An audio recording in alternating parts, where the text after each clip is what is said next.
What is up, everybody? Michael here, bringing you another video today, and me and my dear friend Donovan are back with another episode of the Woodsboro Retrospective, and today we're going to be breaking down the first Scream and talking about what we loved about it. Donovan, how are you doing today, my friend?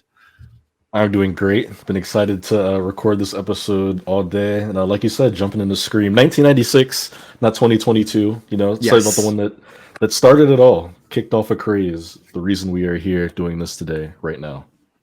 Arguably the reason, at least for me, speaking for me, why I even like horror movies, because I didn't really mention this the last episode. I feel like, and you actually touched on this a bit, that this also helped calm my fears over horror films in general and get me to start seeking out more and more and kind of lessen my guard a little bit. So we have so much to thank for Scream and to Kevin Williamson and Wes Craven for giving us such a beautiful series to talk about, and especially this first film, which I think we both would consider to be the best of the series, at least at this moment in time. Yeah, I'd still confidently say it's the best in the series. I think a couple sequels come damn close. Agreed. But it's hard for me to replace the GOAT. This movie is legendary, and every time I rewatch it, it's like this movie is gonna hold up forever. In 50 years, it's gonna be perfection. So excited to talk about it. Yeah, and I kind of don't even want to bury the lead on this. I kind of just want to jump in and really get into the movie. I think we're just going to kind of talk through the plot a little bit and really pick out key scenes and little things we noticed in watching the documentaries that Scream, the Scream franchise has provided to us, with Still Screaming and Scream the Inside Story, which are on the Blu-ray. You can find them on YouTube as well if you do not have the Blu-ray and you're curious about seeing those, as well as the commentary track for the original Scream, which we both listened to prior to recording this episode. And it gave us so much more to chew on, a lot, which is insane to even think about when we already both, I would say this is a 5-star movie. Would you say the same? Yeah. Okay. Yeah, 100%. Yeah. Easily. And now it's an 11. I give it an 11 out of 10 solely because of how good that commentary track was. But let's get into it, dude. Scream 1996 opens up with one of the most iconic horror intros of all time. Drew Barrymore absolutely carrying the first 10 minutes of this movie with a phenomenal performance and death in this film. Obviously, spoilers for Scream. We're going to talk about this whole movie. So yeah, let's get into this intro, man. Do you remember the feeling that you got when you first saw her die in this movie? Because I feel like that's a huge shock. As anyone that is familiar with films of the early 2000s and 90s, Drew Barrymore's huge. She was one of the biggest stars at the time, and seeing her die in such horrible fashion immediately was quite shocking. Even now, watching it after a bunch of times. Yeah, 100%. And of course, that's the scene that sticks with you, right? As a kid, that's what I imagine. I always saw her in that sweater, running around, blonde hair, looking out the window and the glass and stuff. And just watching this scene that goes on for 10, 15 minutes, there's just so much to dissect. And I think from the very first moments that you see action on screen, this movie is just exceptional. I even took a note here that you hear Roger L. Jackson as Ghostface for the first time 25 seconds into the runtime. That's including the Miramax logo rolling in, the Scream title card. And don't get me wrong, I love a slow burn. I love a horror movie that very slowly plants those seeds of dread. But there's something so awesome about a movie that just throws you right into it, where you don't have any time to get comfortable or figure out what's going on. The moment Scream starts, phone's ringing, what's up, hello, and you're this isn't good. And then it's a ride, and they do not let you go until 15 minutes later, where she gets that awfully sad death, man. Her death scene at the end of that cold open is so sad, but just the build up to it, the conversation with them, you get the classic first drop of what's your favorite scary movie. It's so good. All the title drops, oh, Halloween, blah blah blah. I love the line about A Nightmare on Elm Street where it's I love the first one, but the rest of them suck. Which I didn't know until the commentary which you mentioned. Wes Craven did not want to keep that line in there. He didn't write that line. Kevin Williamson did. And when Wes read it, he was like, "Nah, it's gonna make me look like it's gonna make my look like a little bit of a narcissist." Yeah. And Kevin Williams had to tell him, dude, he's it's funny, just keep it in there, and he fought for it, and it's a great line. And of course, it flies over your head if you don't know that Wes Craven made A Nightmare on Elm Street. But it's a great love letter to horror films, while also being wholly original. It's great. Definitely. And touching on that point about Wes not wanting to leave that line in the film, and why I think he's such a good director is because he has very little ego. I feel like he lets the genre kind of speak for itself and sets up the tension and just lets the scene ride and allows the actors to do a lot of improv with it and go with the moment. And with that line, I think I also heard on the commentary track that he allowed that line to stay in because he realized that would include his sequel that he also directed of Nightmare on Elm Street, the seventh one, I believe. And he's like, okay, then I'll let it slide because I can throw some shade at myself if I'm in the mix. But yeah, dude, from the very beginning, once you pick up the phone call, you already feel the tension. And something that I've never really been keened in on when watching this movie are the different uses of tension building that Wes Craven establishes without dialogue. The popcorn is just obviously you and I or most people today would not make popcorn in this fashion. So if you're not familiar, obviously there's gonna be footage of this going on right now, but if you're not familiar with this Jiffy Pop, I believe it's called, they cooked it on a stove, which is really odd, but seeing it kind of build up, he likened it to a clock or like a timer, right, waiting to explode or waiting for this moment to happen where it was done or burning, which it later ends up doing. And the use of open space, the use of just vast like windows and giant long tall windows and closet doors and basically all the things you can't see that make you think, what if there is someone there, what if he's there right now? And it sets up a sense of realism too when you're watching it, and you become more aware of how blind you kind of are to your surroundings a lot of the time. And yeah, the way the fear just builds in on itself with all these different little neat techniques, and you don't even realize it unless you're really keened in on it, is just awesome. So awesome. It is. I'm glad you bring up the popcorn because it also makes for a great visual effect too when it's burning and when Casey, Drew Barrymore's character, runs back into the kitchen when she's in full freak out mode and it's so smoky and like she can't really see as well anymore, and that's when you're like shit is hitting the fan in like the worst way. Like you are so screwed right now, unequivocally. But I also love just like all of the work from Roger L. Jackson and Drew Barrymore in this scene. Yes. I know that this was the first thing they shot, which isn't traditional. Movies don't usually shoot in chronological order. But this scene they did. And I know they said that like Roger L. Jackson was on set, but he never met Drew Barrymore. They didn't want her to like see him or meet the guy. They wanted to have that like mystery there. So, I mean, essentially she's acting like alone with this disembodied voice of a guy that's off somewhere else on the side of set, which like, I'm not an actor, but even I know that is not easy to do. You have to like dig deep to play scared. And I know Wes Craven tells a story about how like Drew Barrymore told him about like a dog that got burned alive or something like that. Some horrible tragic story.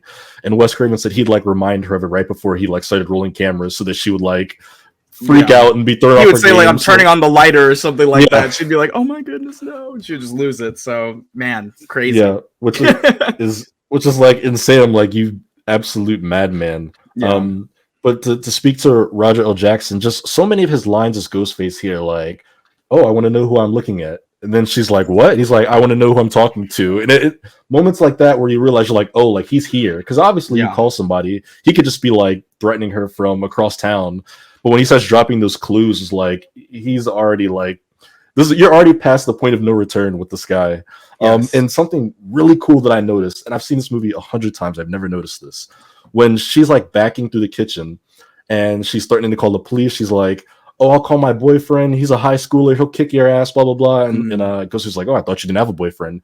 You can already see Steve in the background in front of like the pool. I never noticed that. The first time I always thought you saw him was when he's like turn on the lights. Yeah. But you can see like his jeans. You can see like the sleeves of his arm back there already. And I'm like, holy shit. I was like, that is so fucking creepy. Like horrifying.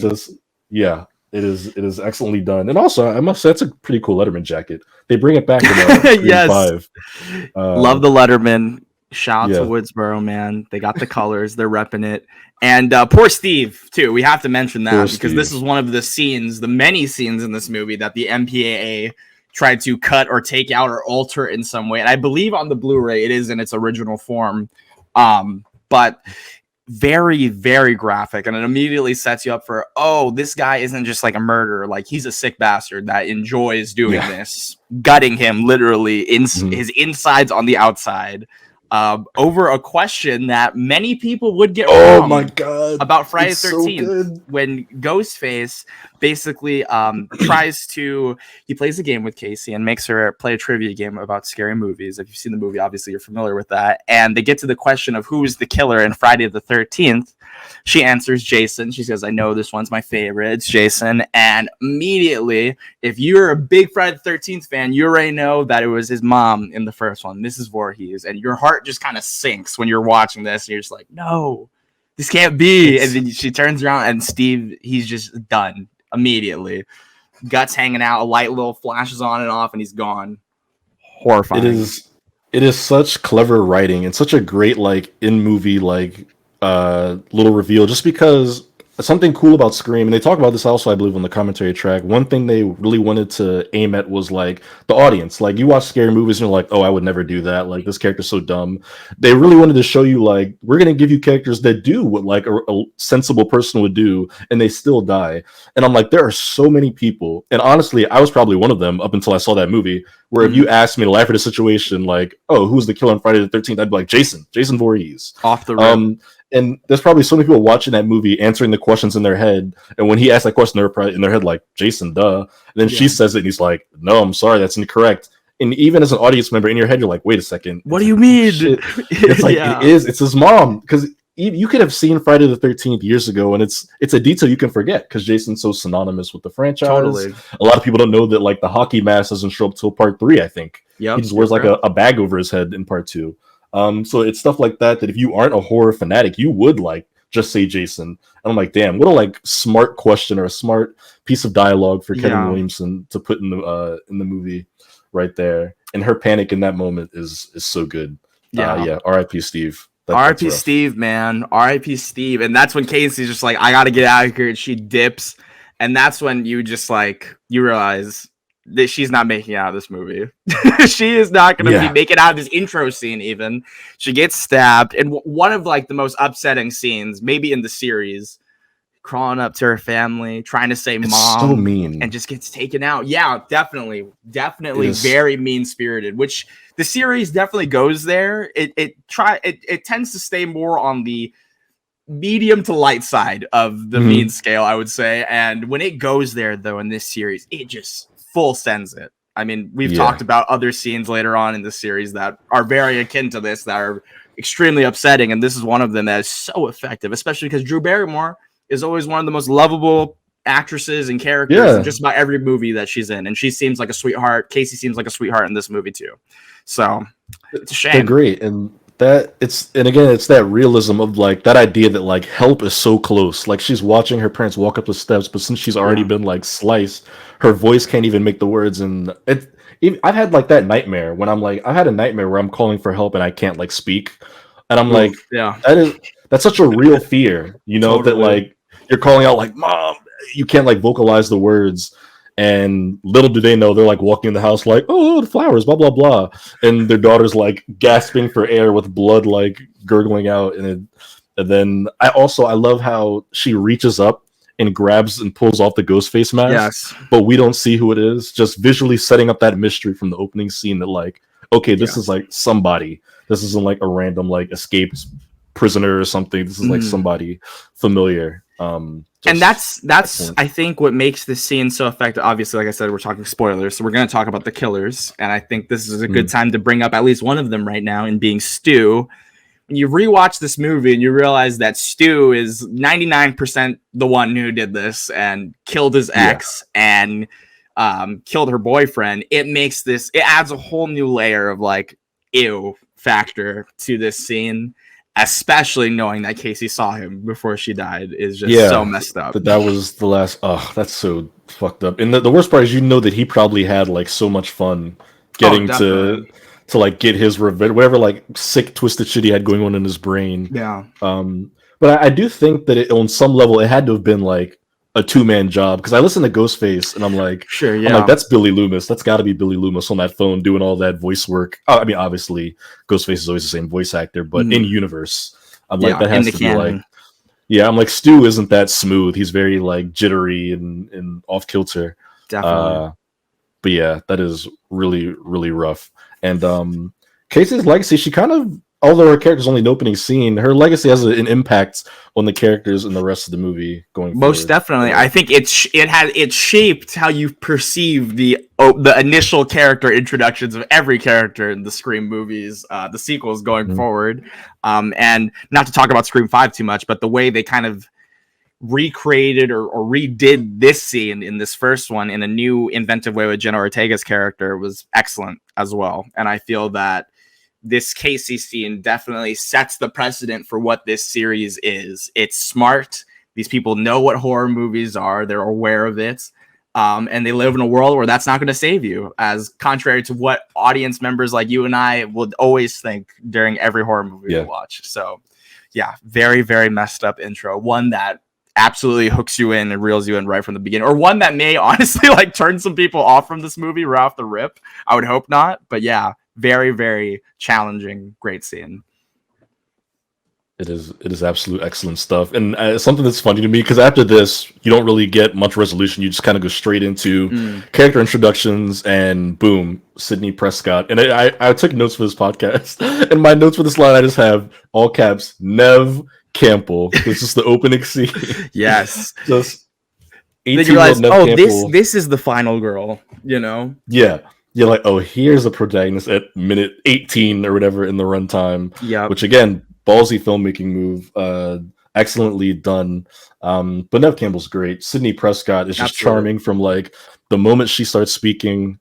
I love that as soon as you see her, like her dad comes in to say he's going out of town.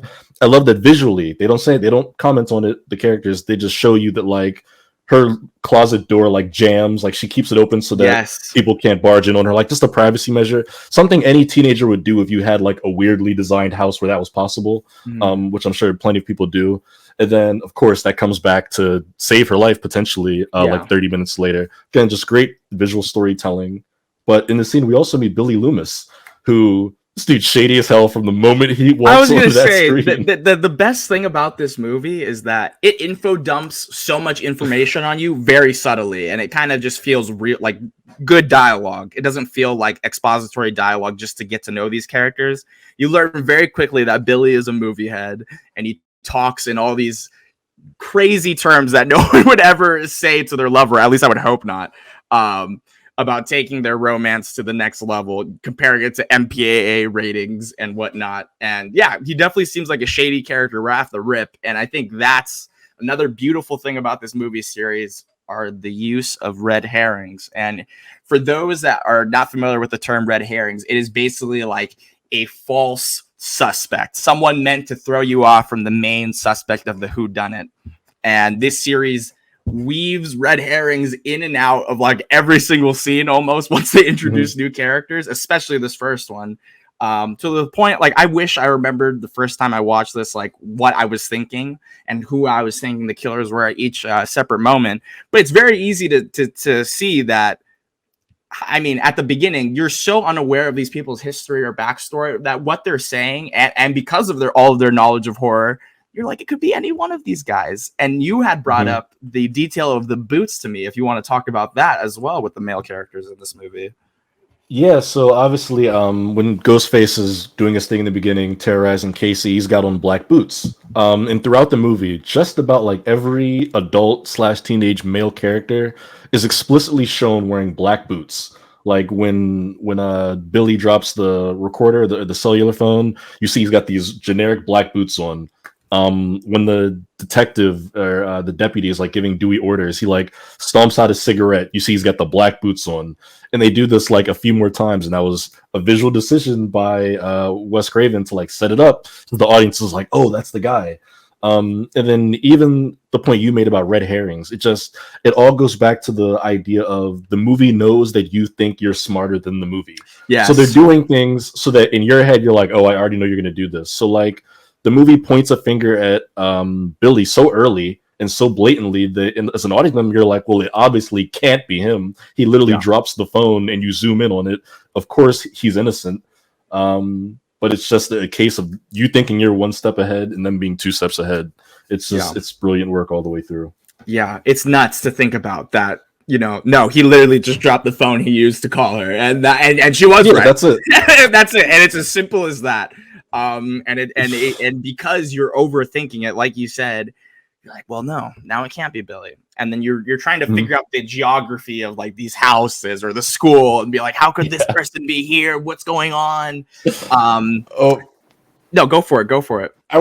I have to save it. I want to save it for later on in the episode. But there's speaking of just like geography, because obviously we now film people are on the internet. There's been so many people that like break down like where were these characters at when this happened. Yes. But there's like one or two specific scenes in this movie where like the logic of it is very like weird or confusing, and there's more like behind the scenes stuff about it that I think is hilarious. But I wanted to talk about more just like the scene immediately after Casey's death, because like we go to Woodsboro High. We meet Tatum, played by Rose McGowan, which is so cool to see her in this. We love. Yeah, great. We love Tatum. Who's like, she's got like so many great outfits in this movie. I was like, whoever styled Scream, they deserve more recognition than they got. And the fact that I don't know their name by heart is already like, that's a miss on my part. Because we'll try to put their name right here on the screen of the episode and give them their shout out because they deserve it for sure. Everybody talks about Gail's outfits, but I mean everybody, like Rose had great looks, even Sydney's just casual high schooler look. It's all very well done. It's so 90s, but in a way that isn't like obnoxious today. It's very well done. But something that really stuck out to me in the scene when like everyone's learning about Casey's murder, their like classmate, is how again everyone's so like mean-spirited about it. Everyone's like, oh, I heard that he like dragged her into this, and people are like, oh my god, I bet it's because this. And I'm like, this is such a bonkers like scene of me. I don't know really what they're trying to get across there, because like I don't know. Just to like give an own personal anecdote, like we had like a student get killed when I was in high school. It was grim. It was grim. That week was like the darkest shit like that I've experienced with the group. It's like the polar opposite of what you see in the movie, and I'm like, man, it's so weird. And I know that this comes from like an era where just I think movies are just a little bit more cynical. Maybe not to the level of like, maybe not like mid 2000s like Saw era horror cynical, but it was definitely there. I think it's just more of like a sign of the time, more so than like an accurate depiction of how human beings would react. But it's just a fascinating series of events. But Sydney is like not that person, right? Like she looks at the empty seat next to her. You can see that remorse on her. I think it's good character development. Like you easily want to root for her and be on her side from the beginning there. Yeah, Sydney's great. And I think to talk about the casting of Sydney to begin with, she was actually on a show previous to this. I think it's called Party of Five, I want to say. I'm not entirely sure if that's correct. Oh, really? Okay. You know, I'm going to double check that right now. We'll cut just in case I'm wrong, but I'm pretty sure that is what it is. Let me see. I have it in my notes right here. Yeah, Party of Five. There we go. So no cut needed. But yeah, she wanted to kind of change up her image a bit. And that was similar to the casting of Courtney Cox as Gail Weathers. And this is something I mentioned in that first episode that we recorded. They definitely wanted to change their public perception with the roles that they were taking. And Neve actually wasn't like super on board with this at first until she like fully read the script. And she was like, oh, this is dope. I want to do this. Whereas the studio didn't want Courtney Cox to do this because they didn't think she could fill that mean girl kind of role after seeing her on Friends for so long. And when we were introduced to her character a few minutes later, she's excellent. I mean, one of the most iconic characters in Scream, obviously, as well. But I think we have a whole bunch of characters to talk about. So I kind of want to, before we talk about Gail, I kind of want to talk about that fountain scene, which goes back to your point about the desensitization of, I guess, the death of a fellow student or a classmate. Yeah. It's puzzling because you bring that up in your real life situation. That's freaking horrifying because I can't begin to imagine that. We had a couple like attacks at our school, people with knives and stuff like that happening to a couple people, which was already horrifying enough as it is. But a death in itself is madness. So to think that in our generation, because we're pretty close in age, that nothing of those conversations, at least in our circles, were of that sort. It does make me wonder, though, were the 90s like that? Because we have to think that this is a time before school shootings and things of that nature as well, where people, I guess, couldn't fathom the reality of a situation like that and how grave it must be. And also in our new generation now, where people kind of just spread information through social media, it kind of makes you wonder how that would play as well. I mean, Scream 6 will probably touch on that a little bit, I would assume, but it's very weird for sure. And this fountain scene kind of ties back into that, where Randy is played by Jamie Kennedy, who is one of my favorites, is just like so insensitive everything that is going on. It's when he does the voice, he's like, they find her liver in a mailbox. Yeah. Oh man. And you could just see, because you have to keep in mind that Sydney's mom was murdered as well. Okay, regardless of what they feel about Casey or whatever, one of their best friends' mom was murdered not that long ago, and they're still cracking jokes like this. Kind of makes you feel a little off put by her friends off the rip, which adds to that red herring element. I was like, oh, these dudes are kind of assholes, and it makes you wonder if maybe any of these guys could be the killer. But such a well-written scene that kind of sets out the stakes and relationships of the group, and they all do their little finger points at each other, like, you could have done this or you could have done this. And especially Stu, they clear as day point out, like, dude, she's your ex, like, you could have just been pissed and killed her. And he's like, what are you talking about, bro? I broke up with her or whatever. But then he even goes into his thing where he's like, oh, it's like maybe somebody should like come for you or whatnot. And then what's really interesting is Billy's the first one that's like, knock it off, man, like trying to stop him. And then I believe at some point in the scene, Stu says like, what, man, I didn't kill anyone, to Randy. And then Billy's like, no one's saying you did.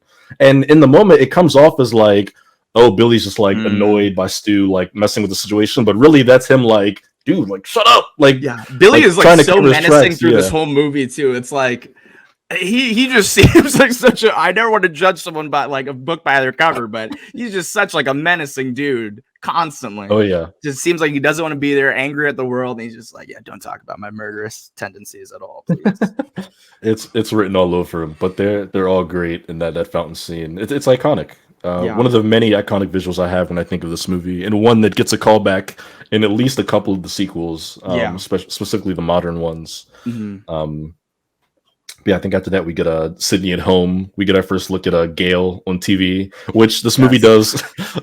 One of my favorite movie tropes where like news anchors don't start talking until you turn the TV on. Sydney flips through like 4 channels. So true. Yeah, she flips through like 4 channels, and every time she flips, they're like, so yesterday, blah blah blah blah blah, and I'm like classic filmmaking, because that's how it is when you turn on TV. They're waiting for you to hit the button to start talking. But we get our first look at Gail in her like fluorescent green uniform. Classic. Talks about Maureen Prescott, a little bit of exposition getting dropped there. Then I believe this is when I think Sydney gets her own Ghostface call later that night. She falls asleep and then she wakes up to a Ghostface call. Yes, and this is where it kind of makes you realize once again that she is so aware of the tropes, and she states them all. What shouldn't I do? What should I do? And once Ghostface actually appears, which is a great scare, jumping out of the closet, which you kind of just blows by your mind. You're like, there's no way this is going to happen right now. Which they also set up, because when it's still daytime, she opens the closet to look for something. And the way it's framed, you think something's going to be there when she closes it. It's like, nope, regular day at home alone. It's great. Then obviously he jumps out the closet later. And I think Ghostface even asked her on the phone, am I inside your house? Blah, blah, blah. And she goes out to look over the porch. puts her finger up her nose and say, you can't see me. Yeah. And I'm like, he totally ran into the house when she walked out to go look around. But another excellent scene. And then you get the chase up the door, up the stairs. And this brings back the geography of the door. Yep, exactly. And so well laid out and planned. I never had made that connection of how well they had set that up, really. Yeah, you wouldn't even think about it. Yeah. Until that moment, you're like, oh shit, well, there you go. There it is. Good on your feet thinking. And I love also that she talks about all the stupid stuff that people do in horror movies. And then she immediately runs up the stairs. Knowing that you're not supposed to do that. But again, it's in that fight or flight moment, you're not thinking through all the real possibilities, right? If I was in a house and someone bursts through the front door, I'm running upstairs too. I don't know. What else am I going to do? Jump through the wall like the Kool-Aid Man? It's great how when you're actually when the chips are down and you're in that moment, it's all that shit goes out the window. You just start running for your life. It's very well done. And definitely shows the statement of the time period this is set in when she goes on the computer and starts dialing 911 through a message thing. I'm not even completely familiar with what that is. Are you? I don't either. No, it's a 911 hotline through the. I don't know, but that's when Billy appears, gives her a nice little hug, and the phone falls out of his pocket, like we mentioned before, and it immediately makes you suspicious of him followed by immediately wiping all suspicion away from him, because then you're like, how could he be that fast? And what is this? What is that? He's saying I didn't do it. But yeah, another great thing I want to talk about that scene, though. Big shout out to, I think this is his name, Dane Farwell or Farewell, who was in the Ghostface costume for the majority of this movie. Who just takes like major hits and falls and bumps like this entire flick, and they look so good and hilarious, especially in this scene. And apparently there was extra footage of him getting knocked over the head one extra time and like falling down the stairs that they didn't keep in the movie because they didn't want to make it too goofy. But I do like that they quickly established that this is just a human, and Sydney or any character can hypothetically hold their own against them for a good period of time, at least. If they keep their wits about them. Yeah, I think even when like Ghostface initially tackles Sydney at the bottom of the stairs and like raises the knife to her, you can see like the lights going through. You can see it's like a human face under the mask. You can see like a little bit of like skin under the eyes and stuff, which again is something that they like go out of their way not to do in any of the sequels. You never see like a face through the mask or anything. Nothing. But yeah, they established very clear like this is a guy in a suit doing all this shit. And also, I think Lee Waddle was another like big stunt performer in this one. They had a couple guys rotating, and they're both like 6 feet tall, I think. But yeah, Ghostface is a very physical villain. Does a lot of jumping, getting thrown downstairs, getting hit by stuff. Very active. And the inclusion of like the dubbed over like grunts from Matthew Lillard throughout the movie are amazing. Such an interesting choice though from a filmmaking perspective, because again, in the Scream sequels, I could be wrong, you don't get like that at all. Like they don't do that. Like Ghostface is very quiet, right? I was gonna say, I think the only time I've noticed it is in Scream 5, the most recent Scream. With one of the killers, which we could talk about once we're done with the episode. Remind me, yeah. But for sure, yeah. Okay, but I think that's such an interesting detail that like you can hear Ghostface going like as he's running up. It's like we're so used to the silent killers, you know. Michael Myers doesn't talk, Jason doesn't talk. Obviously, Freddy getting talks like a lot. Slipped up on. He just like yelps like completely, like like just full on lets it sing, you know. Just gets a Tom and Jerry yelp in there. Yep. Sometimes you can't contain yourself, you know. It hurts. So shout out to Stu for being audible. Again, it establishes how incompetent and sloppy he is, though, as a killer. Definitely. Because Billy wouldn't do that, because he would know, like, I can't, like, let her hear my voice or anything. But Stu was just so frantic and way in over his head with all of this shit. But yeah, I think at the police station, you talk about this being a 90s movie. Another great line that just tells you this movie came out in 1996, when the police chief asks Billy's like, now, boy, what were you doing with the cellular phone? Yes, we have to mention that, because like how rare, I guess, cell phones were at this time. You would seem so sus if there was a crime spree like this going around involving cellular devices. Oh, and you had one, because it was the only people that had them were like people that needed to have them. Like police had them. They might have had them in like important like offices, government buildings and stuff. But like the average person, civilian, teenager wasn't walking around with one in their pocket. Which is hilarious to me that was like a piece of evidence against him. Like, you had a cell phone. What's up with that? It's cool how like just the conceit of this movie leaned on the way technology was at that time. Yet the series managed to maintain that spirit through the digital age, which I'm sure we'll talk more about in the sequels. But just a fascinating piece of like, I guess, movie history to look back at watching this. But I love the prison scene. I love the Dunkin' Donuts on Dewey's desk. Yeah, he has like a boobies hat on his like computer monitor. The Dewey, David Arquette, who plays Dewey, I mean, just one of like the most lovable characters in any movie, I think, for me. So charming, so goofy in this movie. Maybe I'll have to reassess when I watch the rest of the sequels again, but this might be like the goofiest Dewey ever is on screen. Is like the first Scream. Watching it, I like, okay, this is why they railed on him so hard in Scary Movie, because like when they do Doofy in Scary Movie, they go so over the top, but he really is like a walking like cartoon character in the first Scream. Even like him yelling with the mask when he sees Sydney when she opens the door, which is and they so both good. Scream at each other, which is so good. Yeah, which apparently wasn't originally planned too. Like he just threw that in there, which is awesome. Oh, really? Yeah, that is good. A lot of good improv in this movie. Yeah, love David Arquette and love like how they kind of just drop the knowledge that Tatum and him are like brother and sister very casually. Just like, oh, mom's doing this or whatever. Or dad's out of town. I forget what they say. Yeah. Sid's staying with us. Dad's out of town. I love seeing them interact because it's easy to forget that Dewey had a sister and like she was Sydney's best friend. Again, R.I.P. Tatum. That's why I love that we get that like little like not urn but like memorial to her in Scream 5, like in this trailer. Yeah. It's like, dude had a sister. They got like murdered in this killing spree. And also I want to tie this back into that alternate opening for Scream 4 that we've watched at this point. I don't know if I sent this to you or told you about it, but there's a deleted scene that is supposed to like follow that alternate opening where Dewey talks about Tatum. Have you seen that?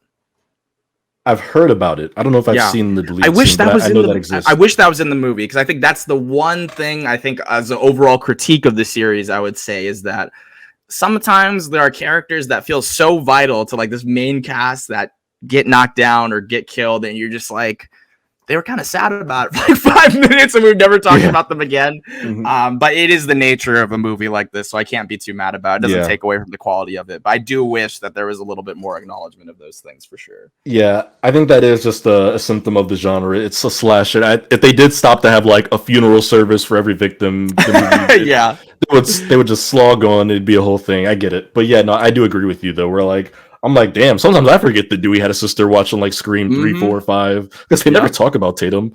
But you would think like that's something you would never really fully let go as a human being. For sure. Sydney too. That's like her best friend. You know what I mean? Yeah. But to be fair, Sid's had a lot of best friends that she's lost. But I love them together. Yeah, their chemistry together is the best. The scene with their like which follows up that police station scene. Sid punches Gail in the face, which is sick. And it's immediately followed by by Tatum just like praising her in her little PJs. That's a great scene that they share together. Dewey barging in. That's my favorite Tatum moment of the movie. Where, like Sydney's laying in bed all distressed, and Tatum's like, she's like, "I'll send you a copy." Bam, bitch went down. Sid, super bitch. I'm like, that is hilarious. She is so funny in that role. And their relationship, it's so believable. Mm-hmm. They are great. And then, of course, another Ghostface call. Even the fact that I didn't pick up on this, but I think other people had mentioned it, like the fact that they get the Ghostface call, and then like Dewey runs in like 2 minutes later. It's even like that's convenient. Like that he wasn't. He shows up. Yeah. He shows up like right after Ghostface hangs up. He's like, "What's going on?" Which in my head, I never suspected him, but I could see how somebody would if you were trying to put the mystery together. Which I think that's intentional. That he doesn't come in until Ghostface is off the phone. Yeah. Keep him on the table with suspects for sure. Yeah, excellent stuff like that. And plus, Billy's in jail at this moment. We know that he's in jail. Yes. So when the Ghostface call comes, again, that's to the audience like, nope, not Billy. So who could it be? Because of course, no, go for it. We don't know yet. I was gonna say, because of course we don't know there's two killers at work. Yeah, which is also a great twist on itself that we're gonna touch on. It's funny though, because I wonder if you thought about this, because I have not thought about this at all until this rewatch. There's a line in the police station with Billy, his dad, and the sheriff, where he goes, check the phone records, and then the dude tells his dad, Mr. Loomis, he's like, yeah, we already are. Makes you wonder, did they have to like speed up this crime spree because of how like maybe these phone records would be processed and Billy would just be found out for calling the phones? I've always that is a ballsy move on him to just be like, check the phone records, like knowing he made the calls. He's like, yeah, check the phone. That's like me calling a lie. I'm gonna do this like tomorrow, so it's fine. Check them. Yeah, I don't know. That is so good. But also though, like David Arquette, Dewey has a line to Sydney though, where like the next morning where he's like, oh, they checked the blah blah blah, like wasn't him or something like that. He's I must have missed that. Okay. Yeah, he has a line where he's like, oh, he didn't make the calls, something like that. And in my head, I'm like, interesting. Didn't he though? I don't know. Okay, that is one of those weird little. We need to rewatch it and like really dive deep into how that works out. Maybe there's a line in there that explains that, but he explicitly says, he's like, no, it wasn't him that made the phone calls. And I'm like, well, how did he like mask that? Because they didn't have all like the caller ID and advanced stuff back then. So I'm not even exactly if you guys know, leave that information about how Billy got away with the phone calls, or if he even made the phone calls in the comments, because we don't know. So help us, please. Yeah, I'm sure there's an explanation out there, because there are people that have put a magnifying glass to every ounce of that mystery. Absolutely. But it just I'm at a blank for it right now. I do know that we get our first hit of Red Right Hand, though, like right after. Yes, the that's what I was next just about to morning. say. Yep. Which is the best song. The best. Which later became the Peaky Blinders theme song, which is really weird, but it was great. It's been great. It's always going to be great, and it's great in Peaky Blinders too, but just such... I always think of this movie, or this series, when I hear that song, for sure. I love that whenever I hear Red Right Hand, which it doesn't like pop up all the time. It's not like some crazy pop culture like hit, but whenever it pops up, I'm immediately like back in Woodsboro. 100%. What was that? Sandra Bullock just did that movie where she's the author and they go off. It's like Channing Tatum's in it. The Lost City. Lost City, yeah. They play Red Right Hand in that movie. They're in like an action scene. Oh, nice. And I was watching it with my friends, and I was like, "Oh, it's the Scream song." I was like, "Whoa!" I was like, "Red Right Hand," and everybody's like, "Okay." Right, Donovan, I'm like, "The song's in every Scream movie." and then I realized I'm like, nobody cares. I'm like, "Oh yeah, cool." I care, buddy. It's okay. But I just love that it's like become tradition to Absolutely. play it, and they've even got creative with it. I know in 5 it's like over the radio when they turn the car on in Vince's car. It's very subtle. I missed it when I first watched the movie. When it ended, Really? I was like, when it ended, I was like, I don't think they played Red Right Hand. And then everybody went in and I was like, yeah, they did. I was like, yeah, that's how they introduced that needle drop. I think in Scream 5, they're playing on the radio at first, and then it just blasted so loud. Yeah, great song. I think my brain was still in the high that I was watching like a new Scream movie in theaters. Totally. I wasn't even paying attention. I get and that, now in my head, I'm man. like, I wonder how they'll play it in Scream 6. But still, great needle drop there. Love that it became the staple of the series. Yeah. It fits Woodsboro. It's like the Woodsboro theme. It's their theme song. Yeah, I was gonna say that too. It's their theme song, it feels. And yeah, back at school, and Billy's back, and he talks to Sid, and he still is so weird. And apparently, I think this is one of his better performing scenes in the movie from Skeet Ulrich, who is a great actor, but I think this scene especially is so good at kind of playing with the red herring idea again. And apparently he didn't film the majority of that scene with Nev Campbell. She had an emergency that day, so they filmed it with various other fill-ins, including Wes Craven himself, and they got the scene done. Great scene, kind of eliminating Billy from the suspect list, at least temporarily, before we get a even better scene that was almost cut from this movie, which I couldn't believe when I heard that, of Sid in the restroom listening to her classmates like trash on her mom before Ghostface pops out. Another movie trope. Character in bathroom stall overhears like all the trash talk about them. And if I'm being honest, it's a trope I don't like, because I'm like, that never happens. Like, what are the odds you're in a bathroom and everyone's like... specific as to not talk about this person that you go to school with, but their mother who got murdered like a year ago. But that's fine. I'm like, that's classic. Get from point A to B in the script, get some info out there, which I don't blame you, Kevin Williamson. Just watching it, I'm like, this is such a movie moment. For a movie that's so grounded in realism, this is like one of those very few moments where they're like, this is a movie, whatever. We have to do something here. Yeah. And we're close to another Ghostface encounter, which I have a lot to talk about. But before that, I forgot to mention that in the police station, they have the Ghostface costume like from another store. And I think it's just interesting. It's called Father Death. Like on the packaging, they have it like in the plastic wrap you get, and it says like Father Death, which I thought was interesting. That was like the name of the costume, because even the term Ghostface is said like one time in the movie. It wasn't really what they were calling the character yet. He was just the masked killer or whatever the hell at that point. But bathroom scene, weird scene for a lot of reasons. The trope, but then also Ghostface comes in. Like somebody comes in the stall, and I love the shot of like the cloak just like coming down slowly under the stall. Lowering, yes. Yeah. But then also I'm like, who is that? Is it Billy or Stu? 1, 2. How the hell did they like get into the woman's restroom?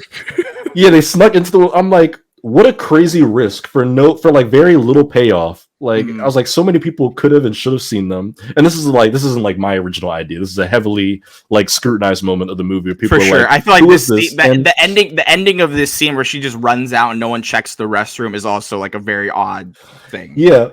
But something I love so much, so I follow like Perry Nemiroff, who writes for Collider. She's a huge Scream fan. Shout out to Perry. She was doing an interview with Nev Campbell for Scream 5 earlier this year.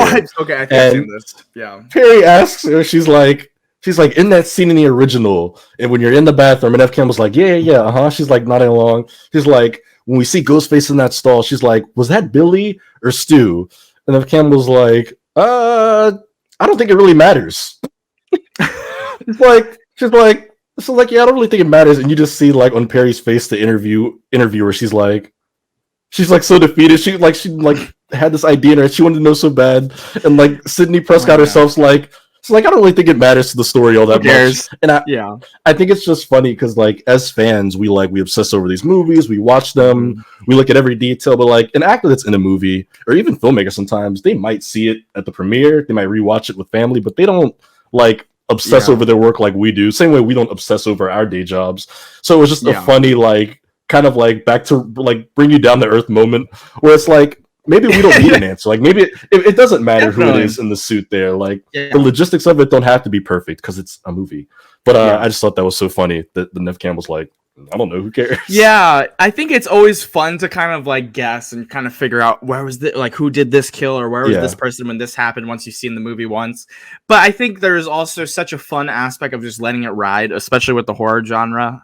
We had just both recently seen Barbarian, for example, and I feel like if you try to figure out every single logistical thing about that movie, it kind of falls apart a little bit. So to leave it as is and just enjoy it for what it is to an extent is kind of a beautiful thing. And I think what you bring up in that Nev Campbell does not care or know who it was, and she's just like, it was just a great scene, I don't know, is just kind of a testament to how well this movie works without that knowledge being really important. So I want to ask her about the way she like slides under three bathroom sinks, like Laura Croft, like to get out of the bathroom. Like a John Woo movie out of nowhere, just trying to get out this restroom.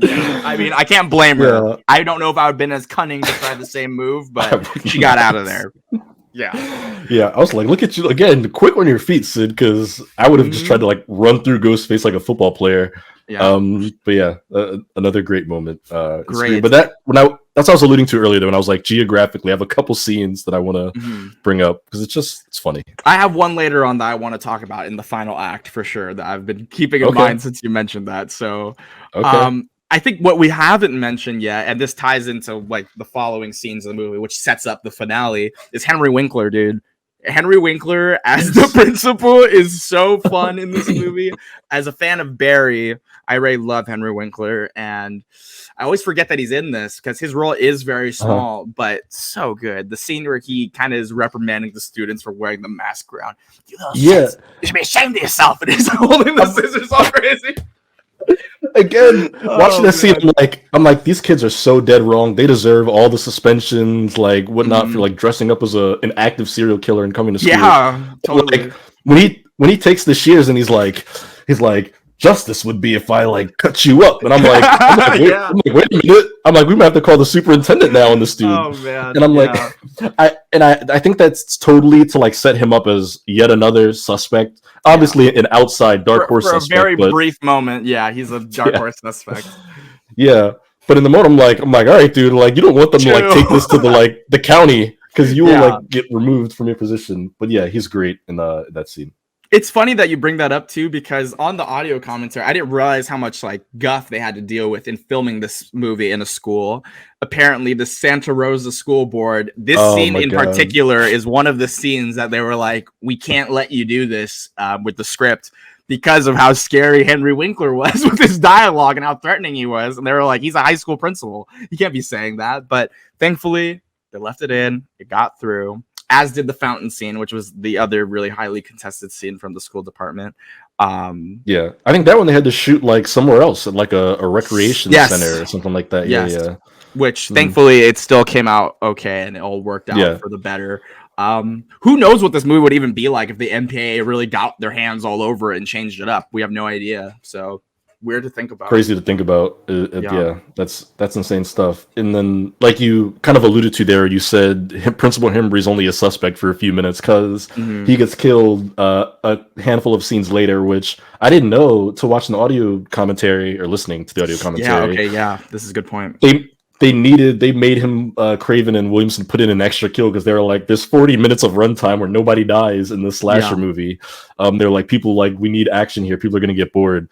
So I think that's interesting that like Hembry probably would have just been it. Like he would have lived through the movie, but he kind of just dies because they wanted to fill a quota, I guess. Which is crazy to think because I'm sure that this was added in because of his death scene, but they use his death as a means to get the rest of the party goers out of the house later on in the movie, which is so smart. But it makes you wonder, how would they have done that if if he didn't die? Like, I have really no idea. I think that just speaks to the like on the fly nature of Scream productions, where it's just there's always story elements changing and cogs turning, and it always turned out well enough somehow. But yeah, he gets a pretty sad death. Bummer. Yeah, really very realistic, like dark death too. Very similar to cases where just like the horror on his face when he's getting stabbed is so nuts. And especially because if you're a horror fan, you got a little lighthearted moment like 2 seconds before this where he saw like very heavily prosthetic Wes Craven standing out there in his little like Nightmare on Elm Street sweater from the original film, which is so sick. And then immediately followed by Henry Winkler's death. Yeah, scene. So sad. But I love the Wes Craven cameo. I love that he even calls him Fred. He's like, "What are you doing, Fred?" Or whatever, or like, "Not you, Fred." Yeah, not you, Fred. I'm like, great. I'm like, I love the just quick cameo in there of Craven. It's great. And then even in Hembry's death scene, like the reflection on his eyeball, great shot. So, the optical shot. Yeah. I was like, okay. I see you're working that camera right there. Absolutely. Filmmaking. It feels so. I mean, it is a movie of its time for sure. I mean, there's a scene coming up like in like a DVD like video store or whatever. But at the same time, I feel like it translates so well to right now. Still, at least the way the movie is shot, the technical aspects of the movie, it feels very new. It doesn't feel dated in the slightest. Oh yeah. And a scene that we skipped over right before the principal's death is when Stu kind of is like, we're having a party tonight once school gets canceled. And man, this is when Matthew Lillard starts like slowly cranking up his like insane-o-meter. He is like so slightly. He is like a caterpillar in a cocoon, ready to like just like burst into like a beautiful butterfly. And God, I can never say the line that he says when he first gets out of the school, but it's like skizow to the izzy to the outs or some crap like that, and it's so fun. Ivy, is that clear? Skizu is out. Like he just keeps that energy going till the very end, and I mean I think Matthew Lillard is like one of the best performances of this entire series, but especially this movie. Yeah. I don't think there's anybody that had more fun like acting in this movie than he did. No chance. That dude was like having the time of his life. And then us again being around the same age. I just love that it's Shaggy. Like I love that I love that I grew up watching him in Scooby-Doo and that he's so unhinged and crazy in this movie. Yeah. It's excellent. And then you watch like She's All That and you get like a Stu that wasn't a psycho. But it's still Stu. Yeah, Matthew Lillard just ruled in the I mean, he always rules, but especially during this era, he was like the king, man. Yeah, he was the king of this era. He basically tells them, "We're having a party tonight. Come through." Sid and Tatum are like down with it, and that's after, like right before, like I said, the principal gets killed. What do we fast forward to next? Is it Gail? Or no, we kind of glossed over Gail talking to Sydney as well, kind of about Cotton Weary, who we haven't even mentioned. Oh yeah. Yeah, you only see him on TV news footage. It's the only look you get in Lieb Schreiber, which is so funny. And I love that he gets that small. I love that he comes back later, but just oh my goodness, Cotton goes on to be such a like pivotal character in 2 and 3. But I love how one he's of just my such favorites. A small piece and great acting from Neve Campbell when she's talking to Gail at the van. And Gail's like kind of trying to poke holes in the story now that more murders are happening. She's like, "Oh, looks like you like got the wrong guy again." And I love how like Sydney's like, "No, like he killed my mother," but you can tell that she is like her reality starting to break down. Like she knows, like she's like, "I might have put the wrong guy in fucking jail," but like the way that Neve Campbell like conveys that without being too like I guess without giving it away that that's how she's feeling. It's very good work there. Yeah. Her scene with Gail is great. Anytime Sydney and Gail are talking is hilarious. Yeah, and I want to use this opportunity to talk about Cotton Weary and like set up his character so when we get to the reveal, we'll go through it really smooth. Basically, in this first Scream film, Cotton Weary, played by Lieb Schreiber, he's only seen, like Donovan said, in like a newscast, like getting into a police car or something like that for like 2 seconds. Yeah. And basically, he was accused of raping and murdering Sydney's mom because she saw someone leaving their house the night of the murder wearing his jacket, supposedly. And Gail brings up the fact that it was his jacket, but you didn't even see who it was. Maybe it was him, maybe it wasn't, but whatever, it got planted in his car. That's what I think. But it doesn't really matter now because he's going to be in jail for the rest of his life. And like you said, that gets the gears in Sid's head turning. So we'll flash forward now to the scene that followed that party invitation scene where she's talking with Tatum and is like, if Cotton is not the guy, then the killer is for sure still out there murdering people left and right. Yeah. And that realization just, ooh, man. But Tatum's line of comedy immediately after was like, this isn't some Wes Carpenter flick. Yeah, I love that. Yeah, Wes Carpenter. Great. Yeah, so good. Doesn't feel forced at all. Comes off so naturally. The little slip up of the names just blend. And it works so perfect for this movie, too. You got to give homage to everybody. So it does. Yeah, we haven't even touched on like the 80 like horror movie name drops that have happened up until this point already. Of course.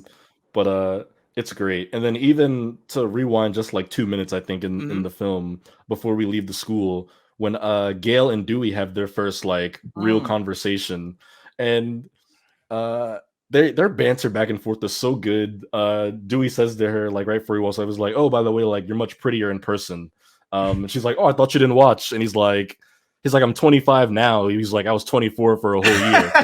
Because he says to her, like, I'm 25. I don't watch your show. Yeah. And I'm like, they're so charming. I'm like, my man Dewey was playing that scene early. Like, just absolutely. watching that, knowing they go on. Yeah. I was trying to keep it low key, but yeah, game.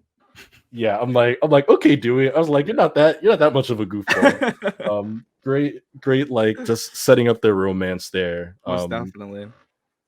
And they're excellent, but yeah, I love the scene with Rose McGowan and Sidney Prescott talking outside the house. I love how it's shot through like fences and stuff, like somebody's watching them. Yeah, and then you get the little Ghostface appearance at the end where he's like hiding in the bushes, running around. So good. Again, one of those moments where I'm like, what was his plan? Why are you in the Ghostface costume? Like, how to get in broad daylight? Yeah. I'm like, that could go so wrong so fast. Like for little payoff, because you weren't gonna jump out and stab both of them in broad daylight. To listen in a little bit. Movie. Yeah, totally. In full costume. Just another moment where it's like more for the audience. Than like the in movie story, but I just thought it was funny. I think there's one more like that when they go to the grocery store and you see Ghostface's reflection in the the refrigerator. Where I'm like, there's no shot in hell that you walked into that grocery store in costume, out of the bathroom, and no one said a word. I was like, no, I was like, neither of those. Even though Stu's like dumb, he's like not that dumb, and Billy damn sure wouldn't have done that. Sure. But again, it's to keep the tension. Ghostface hasn't attacked anyone outside of him in a while. They want you to feel that sense of dread, like this can like all turn. This can all turn in a moment. And then after this, we get the video store, which is one of my favorite sequences. One of my favorite scenes in the whole series, or even maybe I'll go as far to say like one of my favorite movie scenes in general of all time, because Jamie Kennedy just murders this scene. Like he is so freaking unhinged and good at this scene. Everybody's a suspect. Okay. He's killing it, and he's basically talking with Stu and comparing it to the movies here. He said if they watch Prom Night, they'd save time because they'd get this, and we'd be okay. And this is where you kind of are like getting a little bit of a weird vibe from Billy and Stu, and we could touch on this a little bit because it's never obviously been said, but there is a very weird like homoerotic tension between them two, mostly from Stu's end that people have always brought up and debated and whatnot. I could see it. I think it's fair. I think Stu genuinely like he was Billy's lapdog, but I think he really admired Billy. Maybe to a level that might have been more than friends. I mean, it's never put in there explicitly, but he's just like all for that dude, ride or die. They're all up close. It's intense.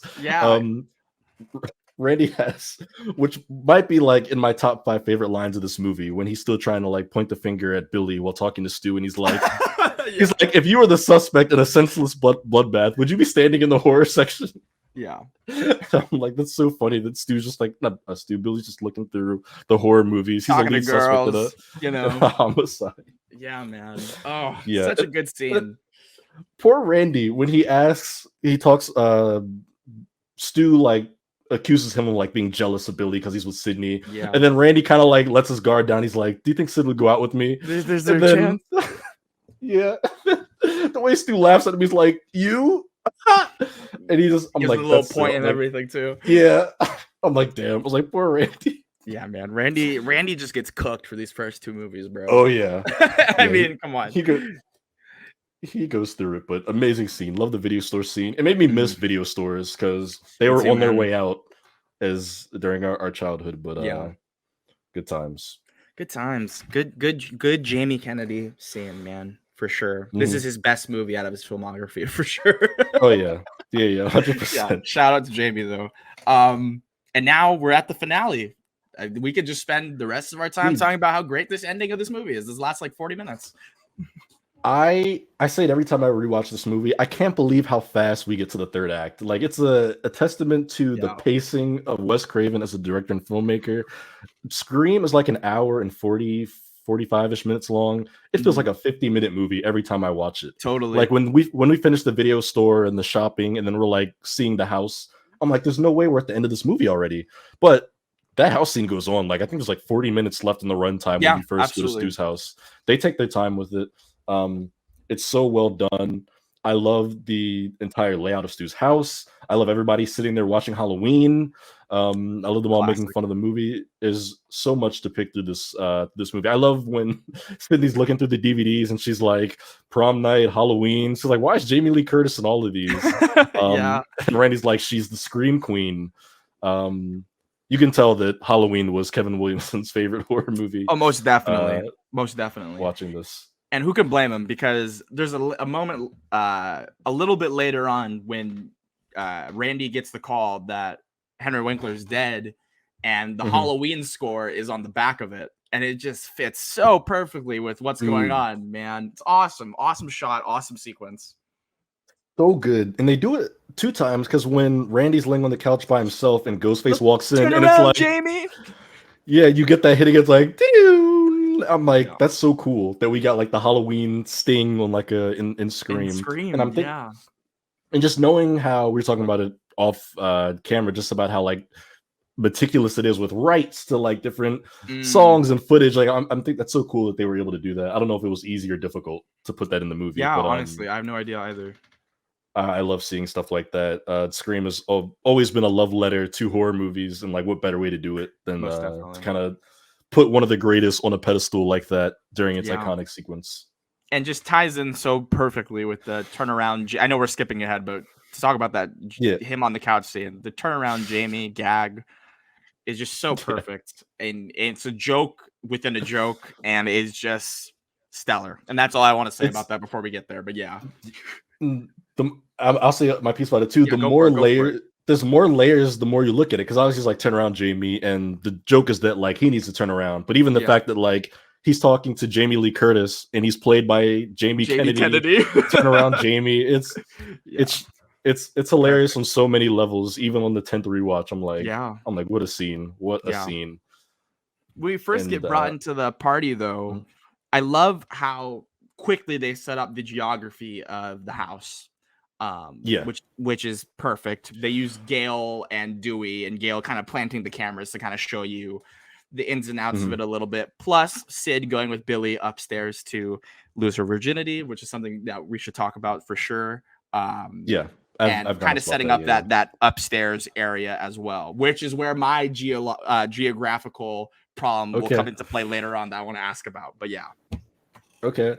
I'm glad you brought up Gale and Dewey like getting into the house, because I love, as somebody who majored in broadcast journalism, I love the investigative work being done by Gale. Like, yeah, she's like supposed to be like the trashy tabloid journalist, but she has boots on the ground, like in the shit, trying to figure out what's happening. She's in the war zone, like, for sure. Most journalists of her kind would not like be in a house like planning cameras, which I love that goes on to be like a character trait, or like that Gale does. Like, she likes to play cameras. Does it in Scream 4. She gets stabbed for it. But like, she's in there. Like, yeah, she's like a bit of an asshole, but like, she's like getting to the bottom. Like, she wants that scoop, and I'm like, I respect it. I was like, I respect that investigative work. Like, you are risking your life to like figure out who's doing this shit.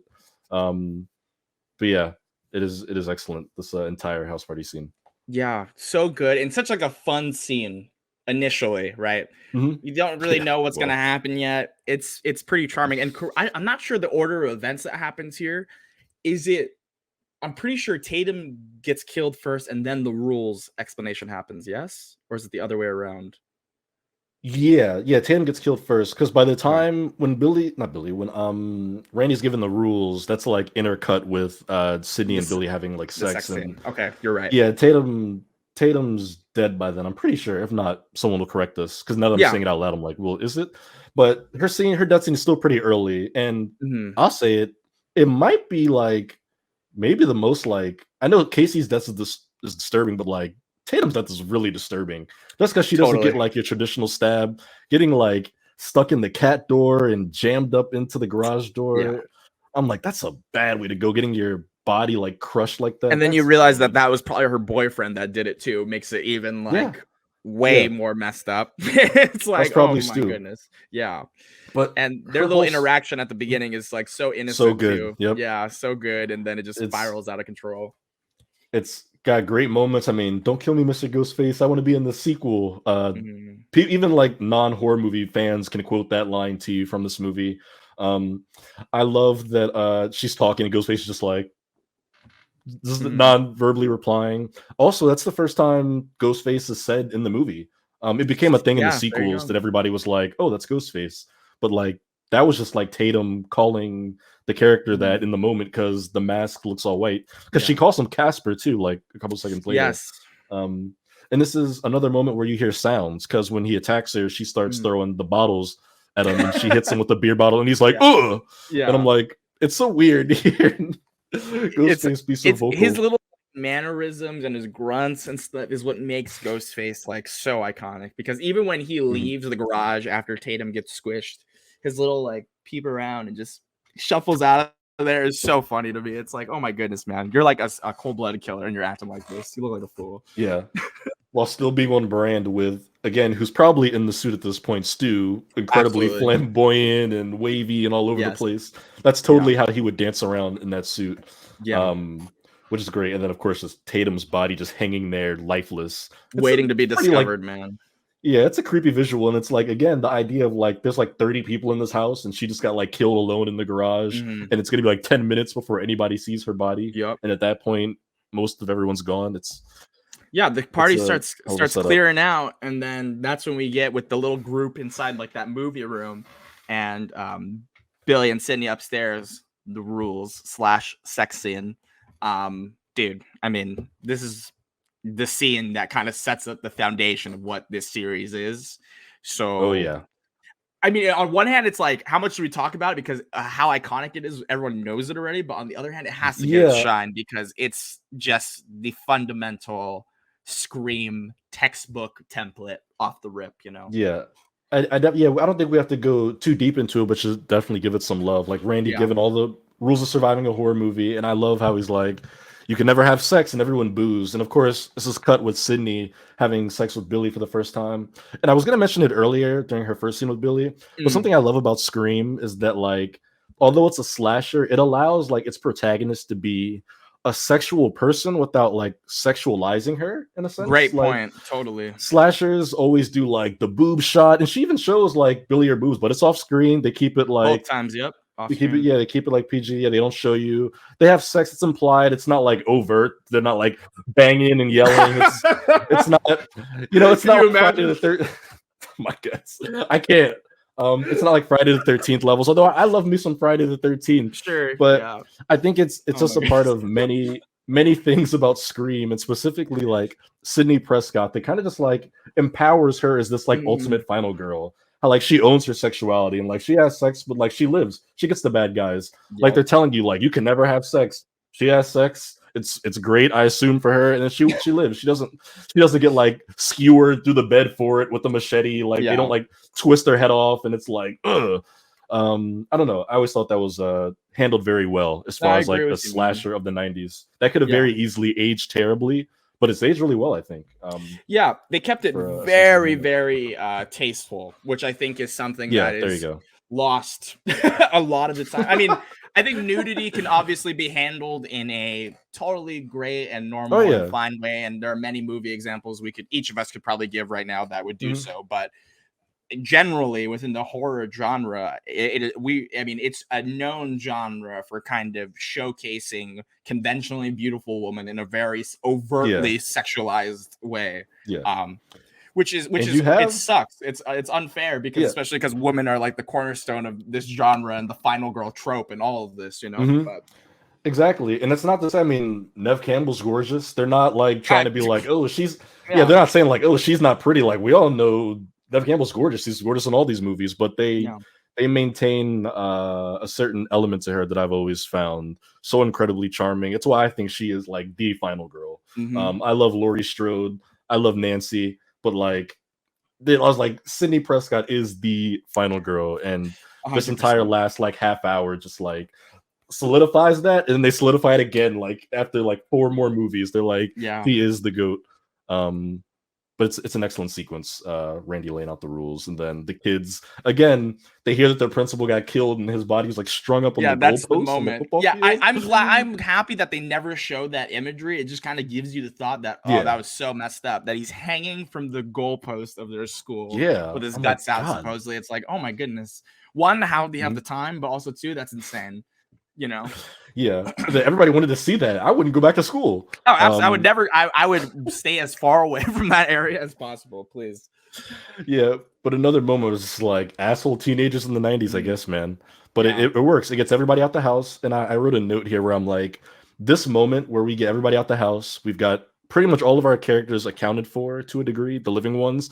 I'm like, this is when the movie becomes like a game of Among Us, where it's like, as the audience, we know. I was like, all right, there's like 6 or 7 people left. One of them has to be the killer. We know the killer's at the party. We know they didn't leave to go to the thing. It's got to be one of these like handful that we've got left. And that's where it really gets down to like the quick finger pointing. And they keep you guessing up to the very last moment. Literally. I think it's so well done how they hold out that reveal and how impactful it is when that shoe drops. It's so good. So good. And I think that the way that they're able to isolate the characters, so smart, because I feel like this is a problem that I've had with movies other horror movies that I really enjoy too, where sometimes it just simply does not make sense for why people would be leaving or staying in certain scenarios. But this totally checks out.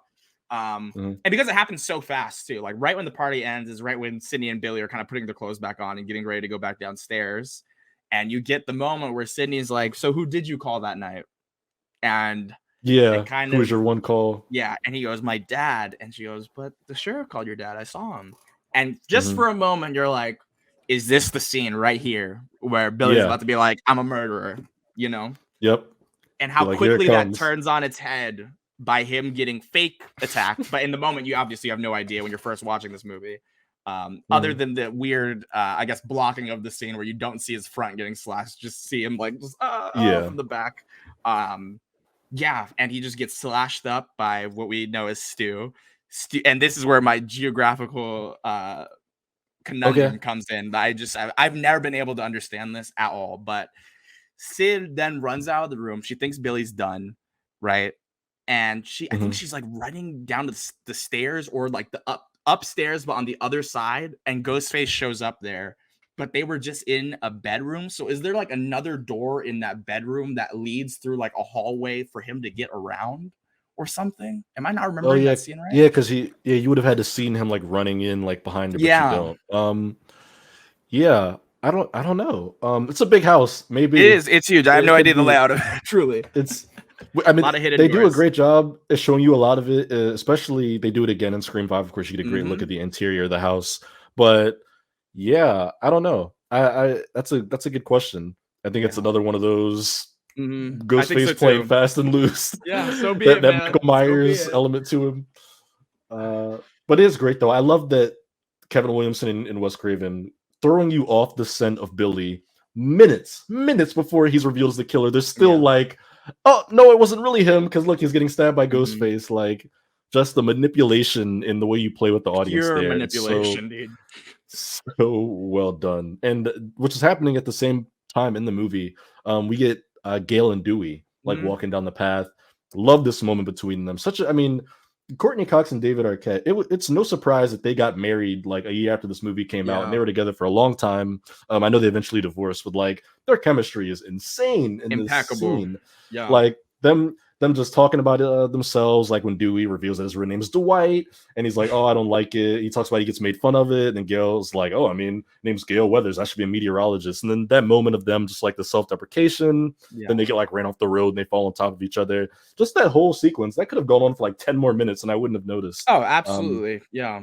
Just great character building between both of them. Again, building the foundation of that relationship that would become like so important to the series and fans of the series. That's what the thing is. I can't imagine Dewey dying in this movie, and Gail. I mean, obviously Gail is her own character and she can exist, but it just feels like there would be so much wasted potential if he was just to die in this first movie and that romance was not to be continued, I guess. But I'm glad it did. I'm glad it did. Yeah, and Gail has a line here to do. I think she says it to Dewey. Maybe she might say it to Kenny at the van, but I think it's to Dewey here, where she's like, has a like cheesy like tabloid journalist ever won a Pulitzer? Because she's talking about like trying to break this case. And I thought that was funny that Gail's like trying to win a Pulitzer Prize. And in my head, I was like, I hope Gail gets her Pulitzer. Can she get one of like Scream 6? Can Gail like have can she win a Pulitzer? Case? Yeah. I was like, you deserve your Pulitzer Prize, Gil. You've had such an arc from like cheesy tabloid journalist to the endearing character that she becomes. And again, we'll talk about all of their arcs, but just beautiful like character writing and building done in this scene here. Literally perfect. And I think that the great thing about this movie as a whole is how it is able to seamlessly weave itself in and out of genres so quickly.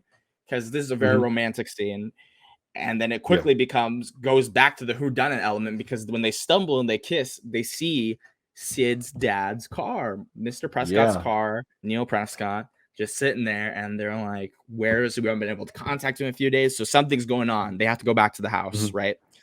And this is where we get that, like literally just the last 20 minutes of this movie are just perfect. Like there's, it's magic. It's magical. Yeah, truly. There's nothing that I would change about it at all.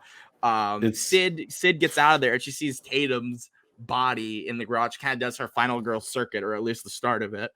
She's running. Oh no, go for it. I'm sorry. When she sees the body, that's when she like jumps off like the top of the house, or like falls off, I think, into that boat. Every time I watch the movie, I'm like, that had to have hurt like shit when you fall into that boat. Dude. I was like, the stunt woman that did that, huge shout out, because that I'm like, did not look comfortable at all. That could not have felt good falling one story onto a boat, like on your back. I was like, that would have really effed you up. It's just a funny thing I think of whenever I watch this movie. I was like, she took a real fall there. Huge bump. But yeah, you're laying out. She sees Tatum's body in the garage door, starts to settle in. All of a sudden, she realizes, I gotta get out of here. Ghostface is still chasing me. So I think this is right when she runs to the news van, Kenny's car, and he lets her in. Then this is where we get back to that turnaround Jamie sequence when they're watching him on the couch through their cameras. And at this moment, you're just like, oh, Randy's done.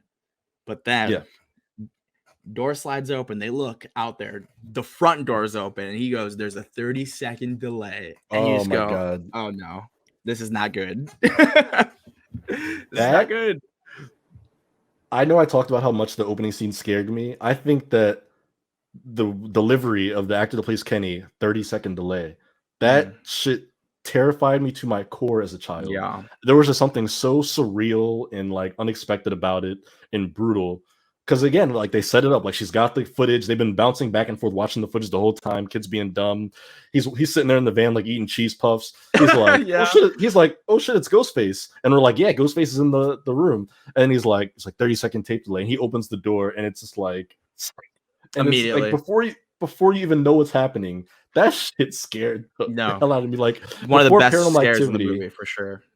That was like it's not found footage, but that was like the weird footage horror moment that like effed my brain totally up. Yeah, really good connection. Absolutely. Like just that line, 30-second delay, the realization, the knowing that like, oh wait, I'm fucked in that moment.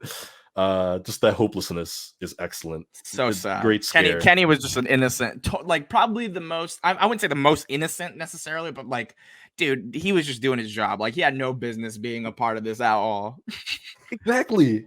He was great cameraman, and we didn't mention more to like Gail being kind of an asshole and then growing as a character, where she calls him a fat tub of lard. She says he's like 70 pounds overweight. Like she's really mean to Kenny. Fat really tub of lard ass, man. Yeah, so and then he goes out getting his throat slit just because he got out the van first, and it's like, damn, his life, man. Poor Kenny, dude. He didn't deserve it.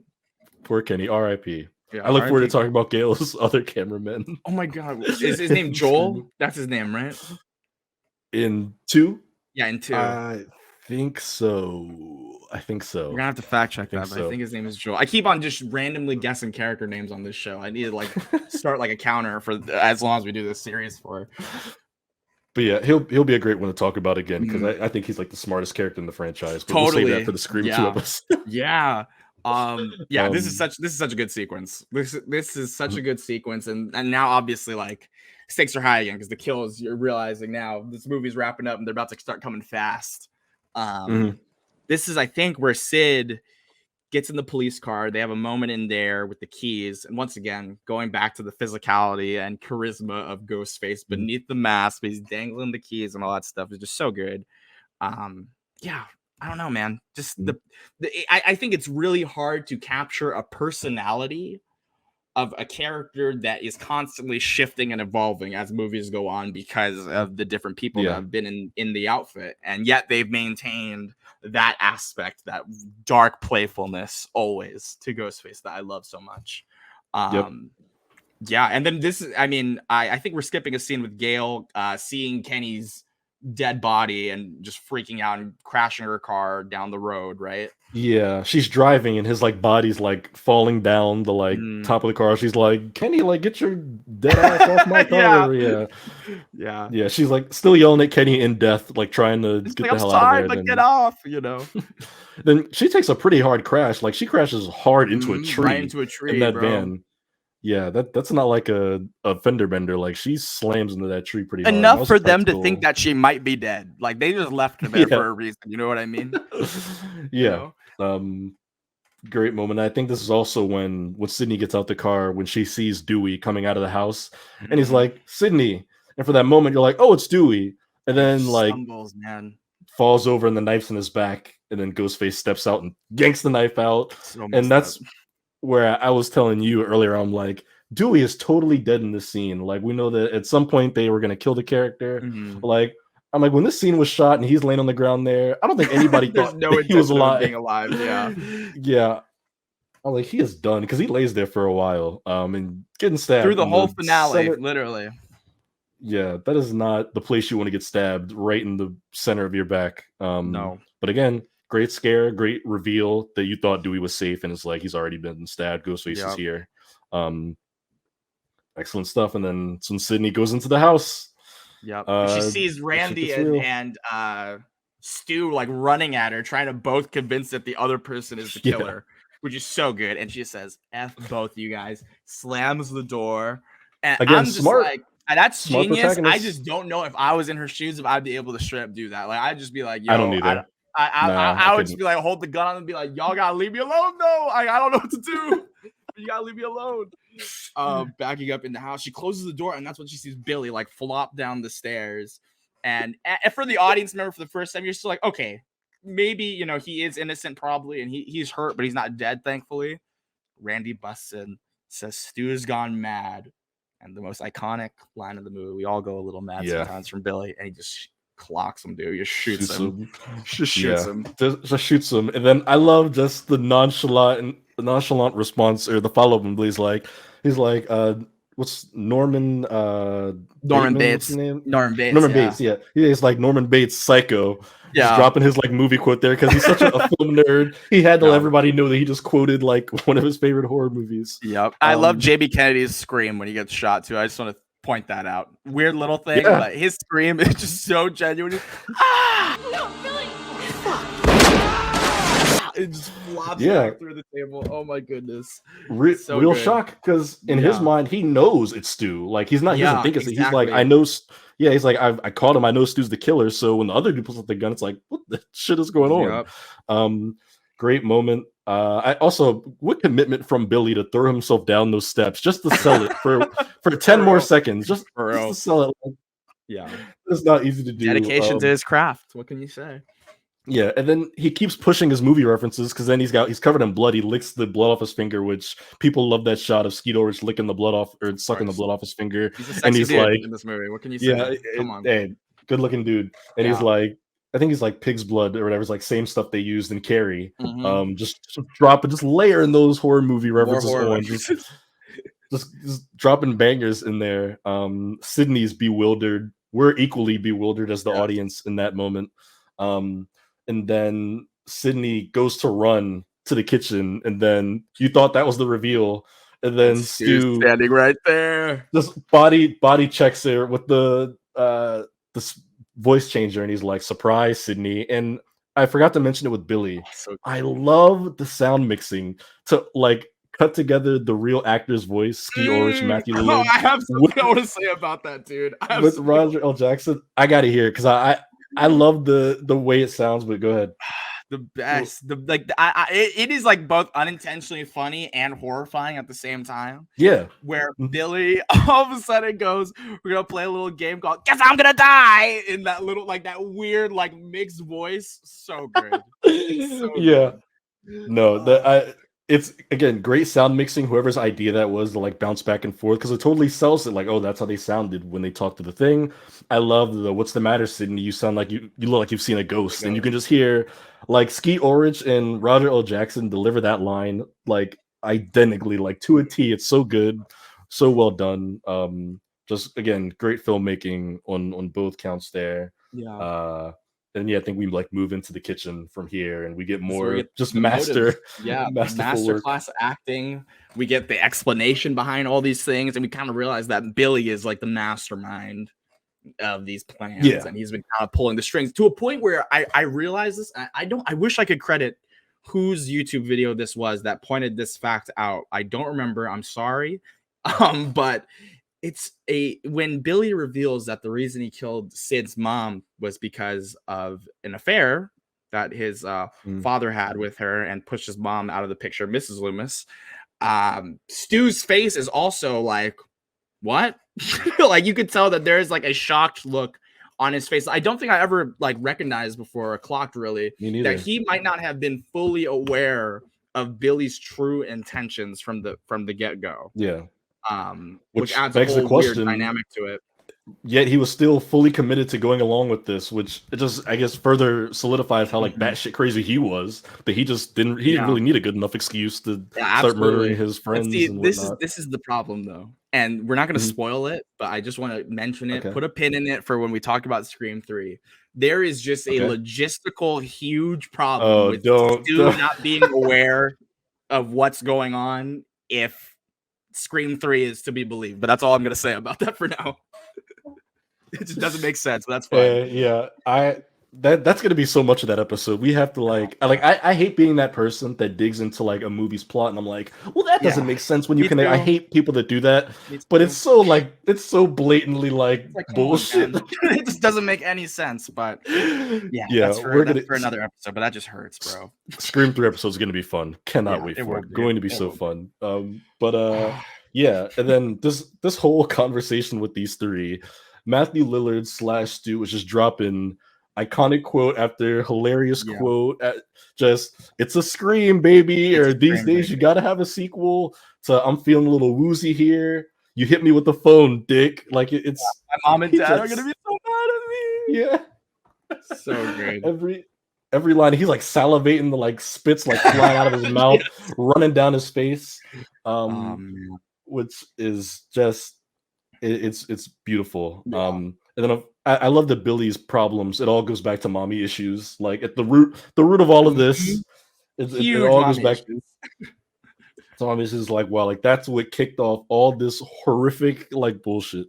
But it's realistic motive. And I love how they play with the idea too, where Billy's like, oh, she wants a motive, Stu. Because it kind of again speaking to the audience, because we're wondering like why the hell are they doing this? But sometimes there isn't really a sufficient answer. Sometimes people just do crazy shit, and there is no. I mean, many would argue, I would, that there is no good enough motive or excuse to justify it. But of course, in their minds, the way they see it, they are totally justified. And then Sydney even tells them, she's like, you guys have seen one too many movies. And then Billy's like, oh no, don't blame the movies. He's like, they don't create psychos, they make. Yeah, that's psychos more creative. Yeah. So good. As he's stabbing Stu, also while he's saying all this, just completely just taking out all his anger on Stu, and Stu just can't take it anymore. He's dying. He was dying before Sid even finished him off, dude. He was pretty much done. Yeah, think about it. Really, he was on death's door before that. He was probably bleeding out. But it's crazy because you have to imagine in their planning for this finale, they were probably like, all right, man, like, yeah, I'll stab you like in the shoulder and you'll get me once and we'll look like we took wounds. And Billy's just like carving him up. And he's like, you can just like Stu's face does it all. Yeah, and that would also go on to be a Ghostface tradition of Ghostface betraying each other, which holds true in almost all the Scream movies. Yeah. There's a Scream later in the franchise where they don't betray each other, but that became a thing where Ghostface, they would always turn on each other at the last moment, which was kind of their undoing to an extent. But yeah, they have their hassle. They go to get I think Stu goes and gets Sydney's mother out of the closet. Yeah, which for like 10 or 15 minutes there, he's back on the suspect list. Like from the moment they find his car, like right by that house. He's a character that you completely forget about until that car sequence. Yeah. Oh yeah, like 100%. Yeah. Yeah, it's like, oh, he's been missing this whole movie. That makes sense. Which again, they string you along for those like 10 minutes, and then he's like duct taped and beat the shit. And it's like, okay, well, no, he's another victim in this. Yeah. Great. And then they kind of explain how they were gonna like pin it all on the dad. They had this whole thing worked out of how this was gonna go down. And then I believe somebody go to get Gail and she's missing, like she's not out there. Yeah. And that's before she gets like Spartan kicked back outside again. Yeah. She shows up with the gun and she doesn't know how to turn the safety off, and then she gets Spartan kicked out the door, lies on top of Dewey's body. Yeah, it clicks, and then she gets Spartan kicked, which at this point Gail's got to be feeling like garbage. I mean, she crashed into a tree, and then she gets like chest kicked out of a doorway. Poor Gail. Like she is. And after getting like punched brutally the day before, or whatever that was with my Sid. Yeah. True, she's still sore from that. Yeah. Still nursing a black eye. And then of course we go back to the kitchen and Sydney's gone. Again, smart protagonist. Yeah. She's always thinking exactly what the audience member's thinking. Gotta get out of there. A lot of characters in movies and slashers especially would just be standing there waiting for the killers to come back. And then we get one of my favorite Sydney moments in the movie, where the phone rings, and as soon as it rings, you know, like you're not scared that time. You're like, oh yeah, you're like, here we go. You got him now. Yep. And then we even get a little bit like it's Roger L. Jackson, but they've got it pitched up where you can tell it's a woman's voice. Like when he's talking, it's much more higher pitched. And he's like, guess who's already called the police, blah, blah, blah. And then your Stu line, you said, my mom and dad are gonna be so mad at me. And then I love that Sydney ask Stu on the phone. She's like, oh, Billy had blah blah blah. Like, what's your motive here? And then Stu's I'm like, way too sensitive. It's like I'm far too sensitive. I'm like, there you go. And then after that, we get a great Sydney moment again, where she jumps out of the closet at Billy in the Ghostface cloak, which I thought is so cool. I think it's the only time in Scream that we see any of the movies, we see a non-killer in like the Ghostface cloak, which is so cool that it's Sydney. And then I learned this from the commentary when she stabs the umbrella in the Skeetal Orch's chest, that he had like had a childhood heart surgery there or something like that. So he had like some metal heart surgery apparently when he was younger. Yeah, some sort of metal rod or plate there that was like hypersensitive, and like Nev Campbell hit it right with the tip of the umbrella. So his yell. His yell is like, so that's like so pure pain. Yeah, every time I watch it now, I'm like, oh, I wince because I'm like, damn, that was like real pain. I can't imagine how awful that felt, and B, how you like as a person not flip out and ruin the scene, because it probably would have been so easy. I would have just busted out right there. Nope, stop it now. I'm like, cut. Yeah, that just shows his dedication to that scene. That's incredible. Not incredible that happened, but his reaction to it. Oh yeah, to his talent for sure. A Amazing stuff. testament to his dedication to the Yeah. role for sure. And then afterwards, we go to the little scuffle with Stu. Once Billy's like temporarily incapacitated, we're in the living room again where they're watching Halloween on the TV. It might still be playing, I think, on the TV. Maybe, yeah. When they go in there. Yeah. I could be wrong. I might be off by this point, but Stu like temporarily gets like the upper hand on Sydney when he jumps on her. He says another great Stu line where he's like, as he's like foaming at the mouth, he's like, "I always had a thing for you, Sid." Which was also improvised, dude. Was it? Really? That's what I heard didn't on know the that. audio, the commentary track. That okay. Sid's line, her last kill line to him, apparently. Okay, I didn't know that. That's such a that's like the first line I think of when I think of Stu is like, "I always had a thing for you, Sid," because I think it's like so fitting for his character, but also kind of revealing. Because it's like we mentioned earlier how he killed his girlfriend. It's like, man, that's because he might have had eyes for Sydney the whole time. And the idea of tormenting Sydney and having all this interaction and engagement with her might have sounded genuinely like fun in some sick, twisted way to him. So I always thought that line was like more interesting than it's kind of presented to us. Totally. But I've never even thought about it to that level, to be honest with you. That's crazy. It really illustrates how sick he is. Yeah. Yeah, I always had a thing for you, Sid. And then, of course, Sydney with the TV drop smash on his head, which is like a great kill that after the release of future Scream sequels became so like scrutinized because people are like, would that really kill him? Like, I think yes, though. I think even if he didn't get stabbed, I'm pretty sure that would kill somebody. Like, I don't know. But I am firmly in the camp of that TV killed his ass because he does the even like cartoony like shake when he's getting electrocuted and stuff. Yeah, the little shake. But I'm totally in the camp of that killed him. But we'll talk about it again with other episodes. But it was like there were ideas on like the filmmaker's behalf that Stu might have like came back in some capacity. Even when they came back to do Scream 5 this year, people were theorizing like Stu could have lived, and it's been heavily debated in the community. Like, would that have killed him? Could he have got away? That guy fucking died right there. There's no way he lived that. He's so dead. Yeah, I think so too. Right there. And it's it's one of those moments like when that happened in 96, there's probably not a single person that was like, oops, Stu's still alive. He's coming back. But it's just the way that we think about franchises in the modern era and how we always want like fan favorite characters back. People are always looking for like a reason for someone to survive. Because minor spoiler for Scream 5. I'm assuming most of you have seen it that are watching this, but especially because they brought Skeet Ulrich back in some way that I feel like they kind of opened the possibility of Matthew Lillard appearing in some way, especially with how that movie ends. There's a lot of like weird things about that. It was like, will he or will he not be in this movie? Very odd. They like to play with that idea for sure and tease the fans about it, but I think he's dead too. There are some bonkers like Stu ideas kicking around that we'll talk about for sure in the future. But at this point though, it's one Ghostface down, one to go. And now it's just it's not Gail. It's Sydney versus Billy. And I believe what happens here? How does she? I'm trying to think. He's gonna kill her, and Gail comes in and shoots him. But that's right. That's not the death blow, you know. Yeah, he knocks Gail out. Yeah, Gail shoots him. It's just like I remember the safety that time, or something like to that effect. It's like a very cool Gail. Like she gets her own action hero line, which I love. And then they kind of like temporarily reconvene a bit. Randy, Gail, Sydney, Dewey's still out for the count at this moment. Like we've seen his body. We've seen his body like 4 times, just lifeless on the ground. He is out totally. And then keeping with that meta commentary, Randy's like, this is the part where the villain comes back for one last scare, and then right on cue, Billy like jumps to life and then just gets shot in the head. And then Sydney delivers what I call just the ultimate final girl line, not in my movie. Kills his ass.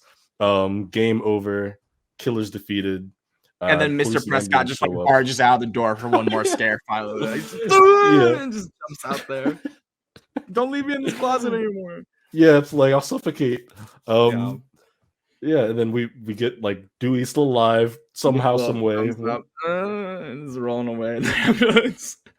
Yeah, and then the police ambulance get there. Something that I never put much thought into until this rewatch was like, Mm, obviously we're getting our news hit as all the like, there's the resolution comes where we're cooling down, yeah, but like, dude, Gail is out there in front of camera on mic, I know. like talking, still like blood running down her face, her hair's effed up, she's got like bruises. Yeah. I'm like, Gail is out there doing her news stand-up after just getting in a hard car accident, Yes. getting beaten up by serial killers, and she's like delivering the news. Like she's not in the back of an ambulance truck going to the hospital. And the thing that makes that even more impressive is the fact that apparently Courtney Cox got fed those lines like 5 seconds before they shot that scene. Yeah, it was just Which is insane.